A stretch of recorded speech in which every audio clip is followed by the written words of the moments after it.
Okay.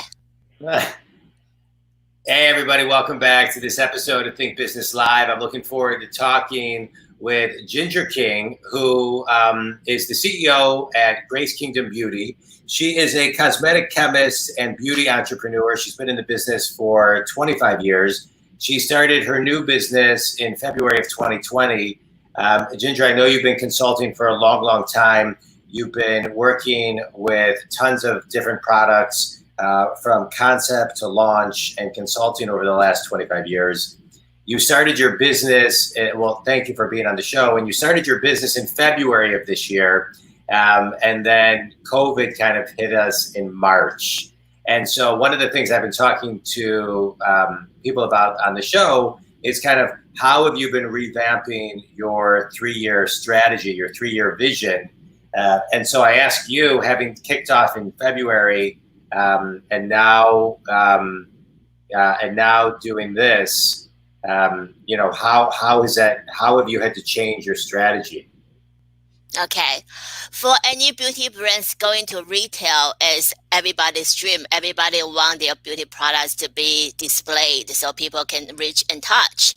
So I did have plans of going into retail, but because of COVID, no retailer is entertaining the business.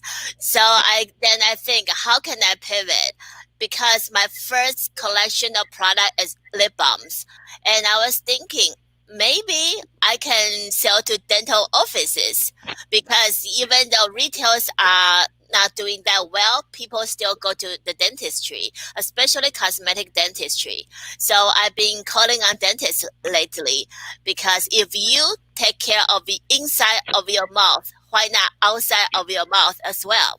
So it kind of makes sense, right? So And that's how, yeah, how has that been pivoting? How are dentists receptive to all of that? I am in conversation with a number of cosmetic dentists right now to see how they can bring in my products to sell in their dental offices, because it's a value-added product to their clients. If their clients want to have beautiful teeth, they will want to have beautiful lips. Yeah, all right, that's kind of cool. So my dad was a dentist, and when we're done here, I have a couple referrals for you, so I can send you. I know a lot of dentists because my dad was in the field for a long, long time. So I love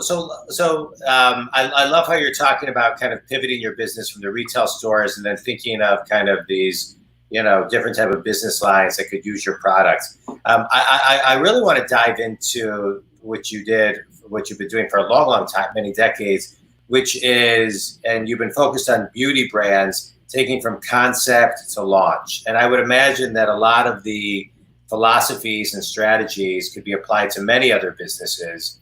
But I want to focus on the concept first, because a lot of times people have ideas, and let's call it a concept, but then evolving that idea to a concept, to a target audience, that's where a lot of the time and the magic takes place. I see that as a business coach. And so talk a little bit about what you see from a concept standpoint. And what I really want to do is inspire people to put pen to paper and get it out of their heads and start taking ideas and putting them on paper so they can evolve and grow their idea. Sure. So when it comes to concept, first of all, you need to find a solution to the problem. That's usually the first start. Then you need to have to prove a concept to see if your concept is even viable. Then you can test it among your friends and families. But the best thing is actually test it on third-party people that you never know, because they give you your honest feedback. Then, then you can think about how you grow and scale. But concept is the foundation of everything. And usually when you are doing concept, you also need to think about what's so unique about your product, your unique selling proposition, because maybe there are already products out there, and how are you comparing to your competition? You must have a unique difference. Otherwise, people can just buy your competitor's product. Why are they buying yours? Yeah. So there must be a performance advantage, or how your product is presented differently via different delivery, or you have a price differentiation. So whatever you do, you must have a point of difference. Otherwise, you'll be crushed. Yeah. Yeah, and I think that sometimes what freezes people, Ginger, is really understanding the true differentiator and diving into the pain, the solution, and how to kind of enter a crowded area. I would like to talk to you about that too, because I would imagine, I mean, the beauty industry, I don't know numbers, but I know it's a multi-billion-dollar industry. And so somebody could easily say, well, I have this idea, but it's so crowded already. How do I even find another angle? And so how does somebody find another angle? And then, because the path of that is investing and, things of that nature. So how do you find a niche in today's market? I usually start with the why because everything you do needs to be starting with the why. That's the first question I ask my client. Why do you want Yeah, to do this? Because I mean, if you don't know your why, if you get your sales, you're gonna be very frustrated. So yeah, your why is gonna be like your compass, kind of guiding you on what to do next. So, for example, the reason why I developed FanLoveBeauty with the lip balm collection, you may think lip balm is like 99 cents, I can get it. Why are you selling your lip balm for $8.99? What's so special? What's so unique about it, right? So, I can tell you about the concept, how it came from is because my long-term mentor and celebrity crush, actually the Shark Tank star Damon John, he was with me one time and he took out a lip balm in front of me and he used it. I was like, Damon, if it's something that's close to you, that's in your pocket, on your lips, it has to be mine. So I started looking at the lip balms on the market. There are actually issues with the lip balms on the market because a lot of them, they are petrolatum based, which is a petrochemical byproduct that belongs to the gas station. It's not on your lips. yeah. Or there are ingredients from lanolin, that's from the wool. It's animal byproducts. With long-term use, some people can start to get an allergic reaction to it. And then there are natural lip balms, which supposedly to be good, but if it's truly natural, 90% of the natural lip balms contains beeswax. Beeswax is not considered as vegan because it's also an animal byproduct, and you get the beeswax from the beehives. That's where bees live, so it's not cruelty free. So I was like, okay, I will develop a lip balm that is petrolatum free, that's lanolin free, and beeswax free. And it has to have amazing moisturization benefit. Not only once you apply on it, it must have a long-term effect. So that's my differentiator. I have the ingredients that I avoid the bad ingredients, and I also put ingredients for instant moisturization such as flaxseed oil, mango, avocado, superfoods that's good for you, and also a long-term moisturization ingredients is sea asparagus. It's clinically proven to boost hydration by 6,000%. So those are my differentiators. Yeah, I love that. And I love that you're so keyed into your differentiators. I want to talk to you about price now. So, when you talk about price, how do you price your product, and how do you know, and then how do you beta test the price, and then how do you keep the momentum of the price? You need to look at the competitors to see what price point are they at. I mean, if you look at lip balms just across the board, you can find anywhere from $1.99, those giveaways, or $1.99, all the way to $26. The one selling at Sephora, you can sell as high as $26. And the reason why I price it mine at $8.99 is because one of the ingredients I use is very expensive. The sea asparagus cost me $1,000 a kilo. But I also want to price this to sell. And Yeah, I look at the competition. Even at Sephora, the lower end, you can get it at $9.99. So 8.88 is actually a good price point. It's below $10. And I know a lot of retailers like to start with things like 9.99, but I like to do 88 because I'm Asian. 8 is a good number. It's a lucky number. I So like I that. so I price it 8.88, and also I donate part of the proceeds to Suicide Prevention Foundation. So practically it's $8, and I'm donating 88 cents. Oh, that's beautiful. That's beautiful. love that you do that. I was going to actually ask you, why, why, a lot of times people will do 97 or 95 or 99. So I was curious how you came up with your number, but that's great. So it's good to have the 88 energy behind it. Yeah, I love that. I love that. So now let's talk about a little bit. You're talking about Damon John, and I was actually at an event about a year ago with Mr. Wonderful, and one of the things, one of the things he had at the end, it was that I was at this company, Benzinga, kind of flew him in, and he spoke to a bunch of us, and so he had two people stand up and pitch two ideas, and one of the ideas, the guy loved, and the other idea, he said, hey. It's actually not a business. Nobody will pay for it. But I love the courage that they had. And then we kind of, people were brainstorming with this person on the business. And so, so if a concept my question is, when somebody has a concept and they come to you and it's it doesn't make sense, do you then get them on the right page to say, hey, here's the path you got to go down to turn what your concept is into an actual business? Yes, because at the end of the day, you want your business to scale. Correct. So if it doesn't make sense, because people come to me for my expertise, it's my responsibility and obligation to guide them on the right path. But it's not to say whatever their idea is not good. Just given an example, you know how everybody's wearing those face covering now because we are required to do? The face mask actually came on Shark Tank season 1. And all of the sharks were saying it's a stupid idea because nobody's ever going to be wearing those funny masks. But look at now, if she just launched her mask, how much money she's going to be making, right? Yeah. So sometimes it's not only the idea, it's your idea suitable for a certain era. It's command and supply, right? It's a demand and supply thing. Right. Sometimes it's just timing. But I think what's important is, when you have an idea, the best ideas, what I find as a business coach, is the best ideas come from the previous ideas. So sometimes where you ultimately end up isn't where you started, but that's kind of, that's just part of the process. I want to dive into something you talked about earlier, which is your why, finding your why.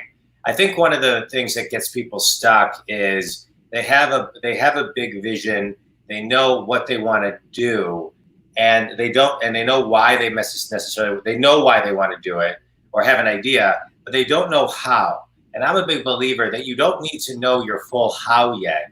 You just need to have the vision and then hire the people and the teams to help you with the how. Can you I don't know what your thoughts on that are, if you can speak on that as well. Yes, actually, Damon John always said, if you know the how, you will always get the job. And I know the how. If you know the why, you'll always be the boss. And this is the reason why I demand all people who work with me, you need to know your why. Otherwise, how can you drive your business? You need to have a very strong why. Correct. Right. So have a strong why, and if you hire and if you know the hows, you'll always have a job. I love that. Yeah. Okay. So now let's talk about scaling, because you've mentioned a couple times the ability to scale a business. And so what does that look like in today's world? I mean, we talked earlier about, you kind of shifting to dentist offices and things of that nature because the retail world is so different. So what does that look like? What does scaling look like today as we sit here, July 28, 2020? Scaling is broaden your distribution. In the past, if you are in the beauty channel, you are in the beauty channel. You are very rigid in one. It's just like everybody should have multiple sources of cash flow. Otherwise, when one cash flow is gone, you are dead. Same thing with beauty. Everybody is used to be in retail, the brick and mortar, and then now everybody's on e-commerce. So if the beauty retail is not doing well, the e-commerce have so many competition. What else you can do to get your products out there, to add value to people? What other channels? Just creativity follows commitment. If you Yeah. are committed, you can find the way to push your products out. Yeah. Yeah. What is commitment? What define commitment? Commitment is no matter what it takes, Yeah. just do it. Yeah. I think sometimes, I think one of the biggest obstacles for entrepreneurs, for business people in general, is consistent execution, right? Just absolute consistent execution and follow up and just doing what you say you're going to do. And so Yes. what's the one or two secrets of how to stay consistent, Ginger? Because I It's think it's hard. I think it's hard to keep an idea moving forward when it's in its infancy stage. So how do you keep going? You write down your goals. You read your goals twice a day. Again, this is from Damon John. You read your goals, because if you don't know where you are going, you don't know. You'll never get there. You cannot shoot the target you cannot see. So you need to write down your goal. You need to have a very clear do the vision board so you can see where you are going. And you need to not only consistently doing it, you have to persistent doing it. Two big elements of people being successful is they're all very consistent. They keep pushing out to get whatever they want, and they are very persistent. They don't take no for an answer, because the money is in the follow up. Follow up.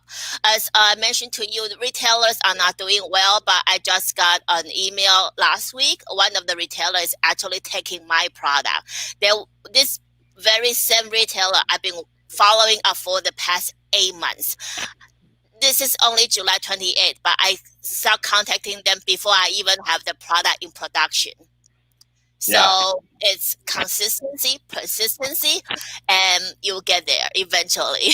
Yeah. Well, yeah. I mean, that's it's like it's just a never giving up mentality. I mean, people have to. I've been recommending. I love the book Crossing the Chasm by Jeffrey Moore, because he talks about the pioneers and versus the laggards, and then there's that TED Talk, which I think is such a great one. It's not a TED Talk, but it's a video of the guy dancing, by himself. Have you seen that one? Kind of at a Woodstock-ish type festival, and everybody's kind of laughing at him, and then another person starts dancing with them, and then over the course of a couple of minutes, the whole place is all dancing just like this one guy. And so I always, it takes patience and perseverance and resilience, especially in today's market. And so talk a little bit about a delayed gratification type of mindset, which you need, because I think everything takes time. There's no such thing as everything going viral and happening overnight. So how does somebody shift to a delayed gratification mindset in today's world?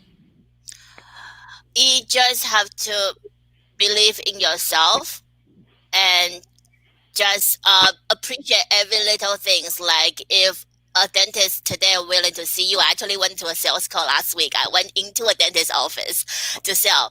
And it's like appreciate every little things, because every little success will add up to the big success.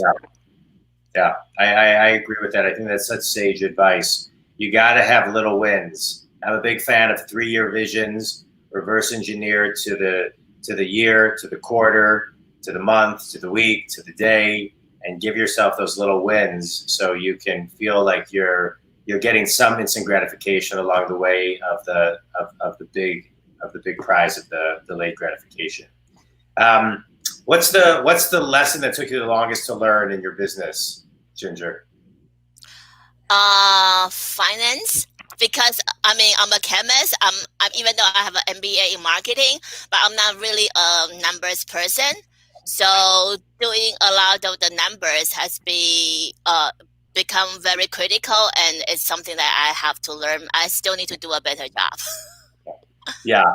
Well, so that leads into another thing about mentorship. So when you have those areas of your business that you're not, that you're not the expert in, how do you reach out to mentors to say, so this person's teaching me about, financing, this person's teaching me about X, Y, and Z. How do you do that? How do you reach out? During COVID, there are so many business resources available. Some are paid, some are free because there are a lot of different challenges. So Yeah. I'm actually joined a lot of different group. I spend a lot of money like to keep investing myself. And when you spend money to invest in yourself, you actually will find a group of people, like-minded people.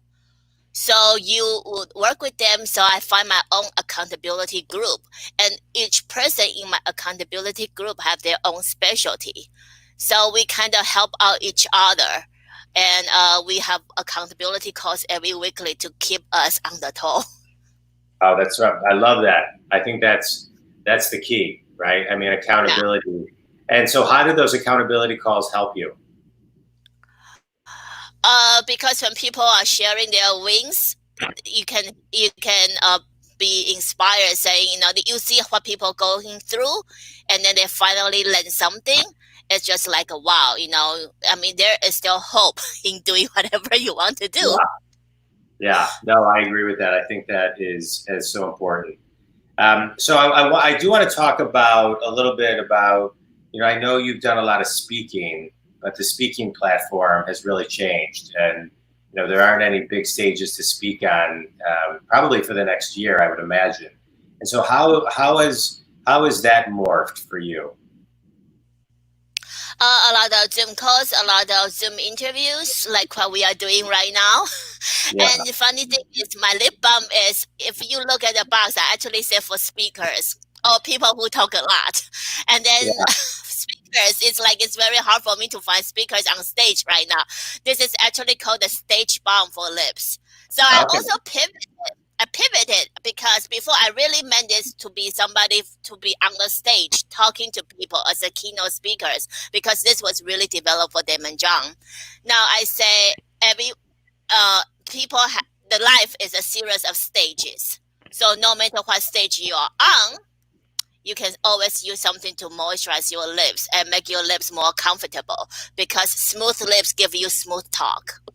Oh, I like So that. I like that. yeah.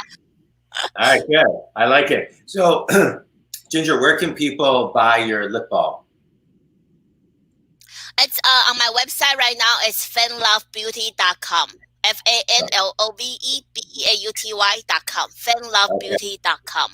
All right, good. I love it. All right, you ready for the speed round, Ginger? Sure. All right. Favorite book and why?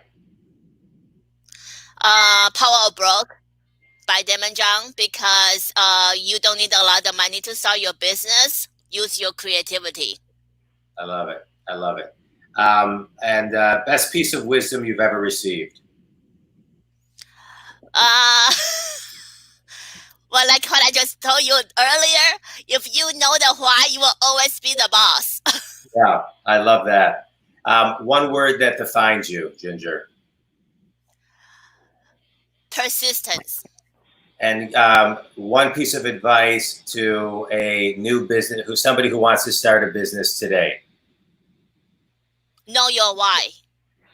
And what advice would you give somebody graduating college today when the world looks a lot different than they thought it would be a couple months ago? Take whatever job you can get, whether it's paid or not paid. Get your foot in the door. That's good. That's good advice. Ginger, you are filled with great wisdom. You're filled with great advice and guidance. And I loved talking to you, and I appreciate your time and everything that you shared today. Tell people one more time how they can get a hold of you and buy your products.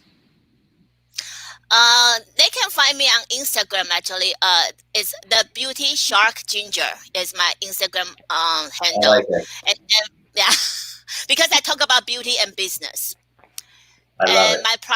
My product is FanLoveBeauty.com. You can get it from there. Okay, awesome. All right.